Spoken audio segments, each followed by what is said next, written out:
already said that their upgrades are not coming till I believe Hungary too, or I don't even know if they are going to be upgrading the car this year. It's just a big bag of nothing right now for Haas. So.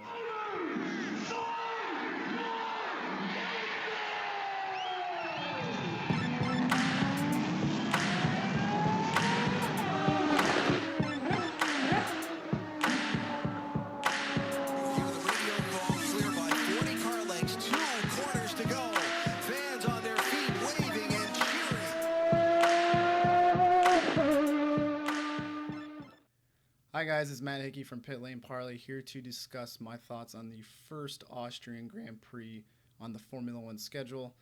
The race just ended today and I have a lot of good thoughts about it because it was a phenomenal race. Thank you so much for watching. Please check out our podcast on Twitter, which is at Pit Lane Parley, Parley. We do a lot of racing tweets. We do a lot of F1 updates. The podcast itself is primarily focused on IndyCar and IMSA. So if that interests you, check that out. Otherwise, give us your thoughts about Formula One on Twitter whenever we tweet about it. We'd love to hear your reactions to certain events in the race and a lot of the current events that come out, news and silly season-wise. We'd really love to discuss any sort of racing with you on Twitter, so feel free to find us there. So the Austrian Grand Prix, round one is over. It was a phenomenal race. It is absolutely one of my favorite races for the Formula One side that I have seen in a long time. It's right up there with Germany last year, and then prior to that, Brazil 2016. I had tweeted that it was probably one of my favorite dry races. I think rain kind of always spices things up and makes for some interesting strategies and a lot of parity. But this race was phenomenal. My goodness, I couldn't believe all the things that were happening. As every 5 laps, there was something new that was happening. Mike Jokum and I, we were kind of tag teaming the Twitter, tweeting out updates and whatnot, just observations that we were seeing, and we couldn't keep up at a certain point there at the end because there were so many things that were happening. So I thought it was phenomenal.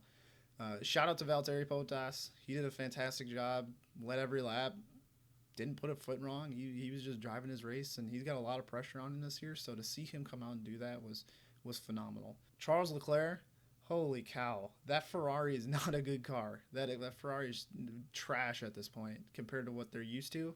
And for him to pull out a P2 finish out of nowhere, good for him. I mean, even with Lewis's penalty, he still would have been on the podium. So that's fantastic because Vettel can't stop complaining about the car. And then you got Leclerc here who just pulls out a P2.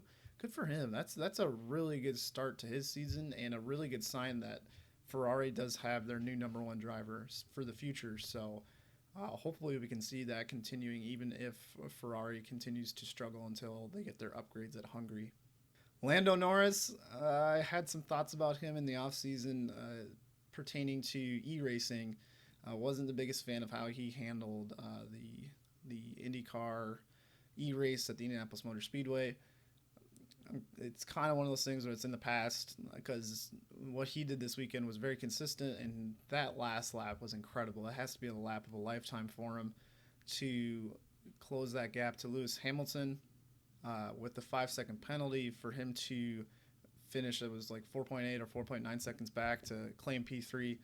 Really good for him. So good job, McLaren. That's something that they really need. They've had a tough couple of years, but for Norris to get his first career podium, I can't be anything but happy for the guy. So congrats to Lando and for everybody at McLaren. Here is today's whiteboard message.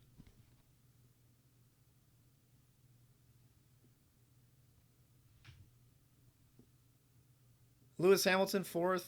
I thought he did a solid job of staying towards the front pretty much the entire race. My thought about his incident with Alexander Alban, I thought that it was a great move by Alex to go on the outside. It was brave, but it was necessary because Lewis had taken the inside line away.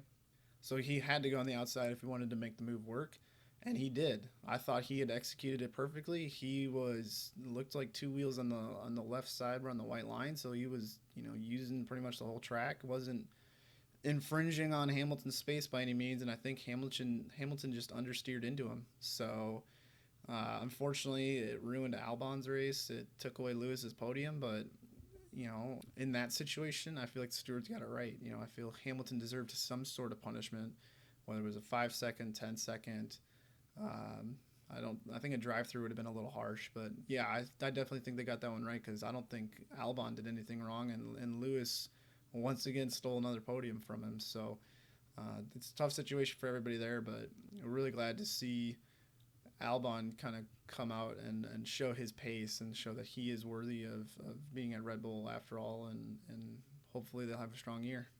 Really unfortunate for Max Verstappen, was running P2 and had the issue immediately in lap 14 or something to retire. It wasn't a great way to end the day for him, but again, he's showing his pace, and I think Red Bull has clearly established themselves as the clear number 2 in F1 right now. So if they continue to upgrade the car, and if they come out with their own DAS system like Mercedes, maybe that could help out the car too. So really curious to see how they develop and see if they can keep track with Mercedes. Haas looked pretty pathetic, which is nothing surprising given what we know about the team and Gunther Steiner, who I don't think is doing the best job of running the team. So they've already said that their upgrades are not coming until, I believe, Hungary too, or I don't even know if they are going to be upgrading the car this year. It's just a big bag of nothing right now for Haas. So I think they had 2 brake failures today, so not the best start for them. For us Americans who need something to cheer for, I've gone a different direction, and I don't care for them until they make some internal changes, both behind the scenes with the team management and then with their driver lineup. I don't think Grosjean should be in one of those seats, but we'll see if they can bounce back in a couple weeks. Got a lot of thoughts still in the race, but I kind of want to keep it brief. And my thoughts on Sebastian Vettel's incident: he definitely broke too late and just ran right into signs and spun, which is becoming way too normal. We'll say it's become something that's a reoccurring issue for Vettel is not being able to make it through a race without something happening that was within his control. It'd be one thing if he kept having mechanical failures or getting wrecked by people, but a lot of times it is him making the errors that are leading to his misfortunes. So for him to fight it out and finish 10th out of 11 running cars, and for Charles Leclerc to get a podium and finish second, it doesn't bode well for Vettel. I mean, he's trying to show the paddock that he's still got it and can secure one of the top rides. At this point, I don't think Mercedes is going to hire him. I don't think Red Bull's going to want him back.